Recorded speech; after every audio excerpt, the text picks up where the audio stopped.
Pawan Kalyan versus professor Nageswararao వివాదం. అసలు ఈ వివాదం ఎందుకు మొదలైంది? ఇప్పుడు పూర్తి వివరాలు చూద్దాం.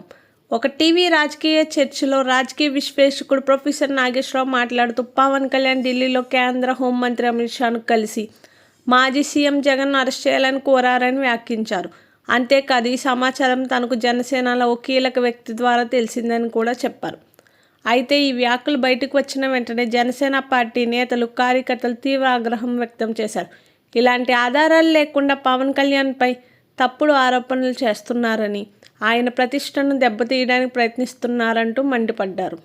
జనసేన కార్యకర్తలు నాగేశ్వర్ వ్యాఖ్యలను తీవ్రంగా తప్పుబట్టారు. కొన్ని ప్రాంతాల్లో నాగేశ్వర్పై పోలీసులకు ఫిర్యాదులు కూడా ఇచ్చారు. కాకినాడ, కృష్ణా జిల్లాల్లో కేసులు నమోదైనట్టు వ్యక్తమయ్యాయి.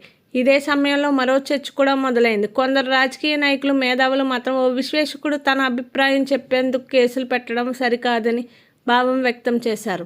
వివాదం మరింత పెరగడం తర్వాత నాగేశ్వరరావు తన వ్యాఖ్యలను వెనక్కి తీసుకున్నట్టు సమాచారం వచ్చింది. పూర్తి నిర్ధారణ లేకుండానే మాట్లాడాననే విధంగా స్పష్టత ఇచ్చినట్టు ప్రచారం జరిగింది.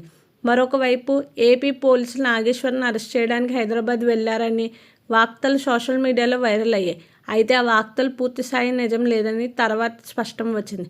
మొత్తానికి వ్యవహారంపై పవన్ కళ్యాణ్ కూడా స్పందించారు. ఆ విశ్లేషకుడిని అరెస్ట్ చేయొద్దని నేనే చెప్పానని ఆయన వ్యాఖ్యానించినట్టు సమాచారం. మొత్తానికి ఒక టీవీ డిబేట్లో చేసిన వ్యాఖ్యలు ఇప్పుడు 2 తెలుగు రాష్ట్రాల్లో పెద్ద రాజకీయ చర్చకు దారితీశాయి.